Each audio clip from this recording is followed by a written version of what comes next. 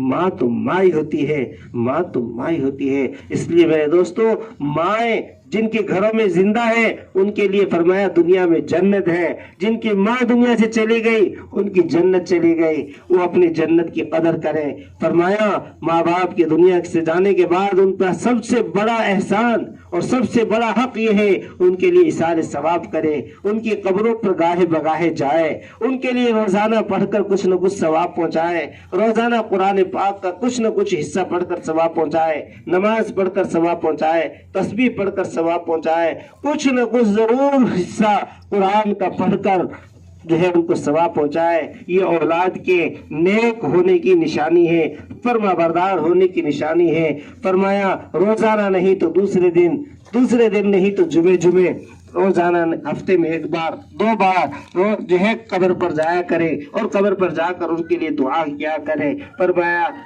ایسا کرنے سے اولاد ماں باپ کی فرما بردار بھی شمار ہوتی ہے، اور ماں باپ کے ذریعے سے اس کے حق میں بہت سی جو ہے نیکیاں آتی ہیں، اور جو ہے اس کو بہت کچھ ملتا ہے۔ ماں باپ کی زندگی میں جس طرح دعا ملتی رہی ہے، مرنے کے بعد بھی ان کی دعائیں اس کے ساتھ شامل حال رہتی ہے۔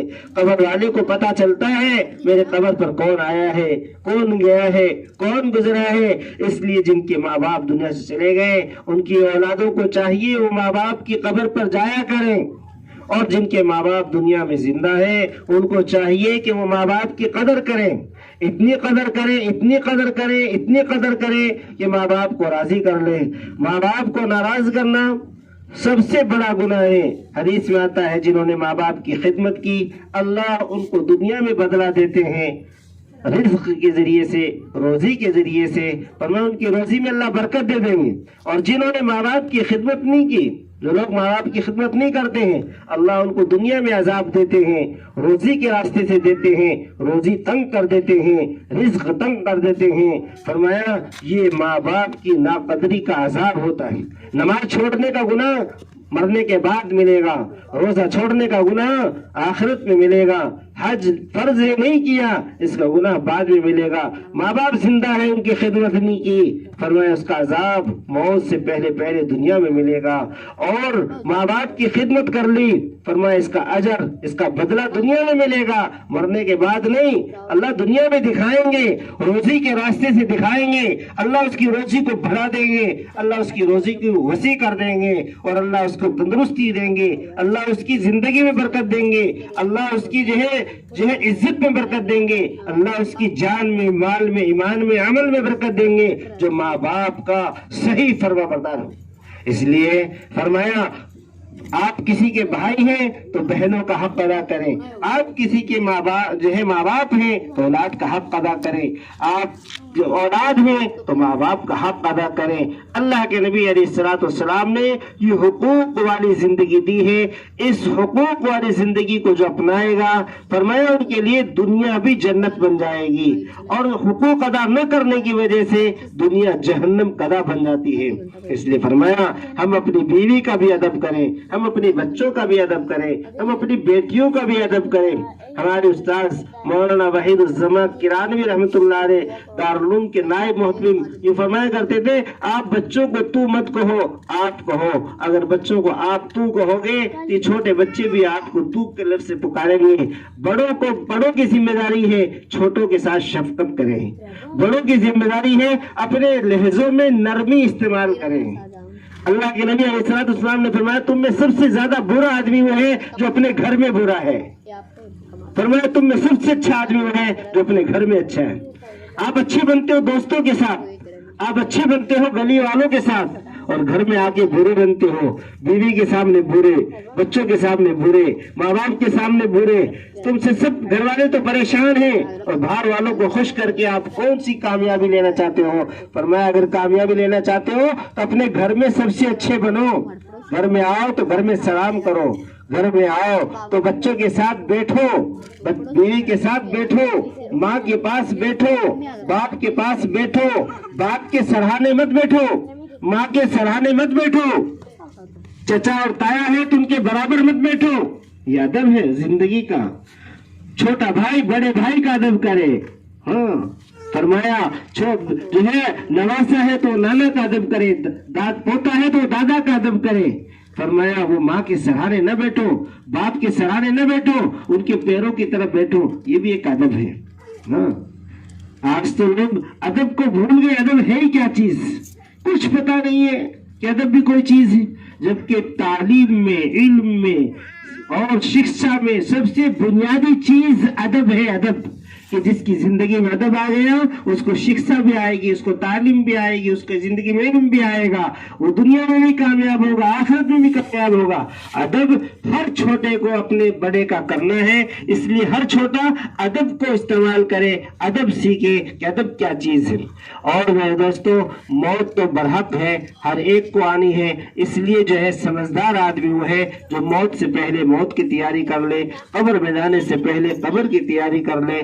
اور قبر کی تیاری ان عملوں کا نام ہے جن عملوں کی ضرورت قبر میں جاتے ہی پڑے گی، اور قبر میں جاتے ہی پیش آئے گی۔ وہاں تو پوچھا جائے گا من ربک من دینک من نبیک، وہاں کی تیاری کی ہوگی تو جواب دے دیں گے، تیاری نہیں کی ہے تو کیا جواب دیں گے۔ اس لیے بیانات تو چاہے جتنے ہم کر لیں، لیکن اصل یہ ہے جو چیز سنی جائے اس پر عمل کریں۔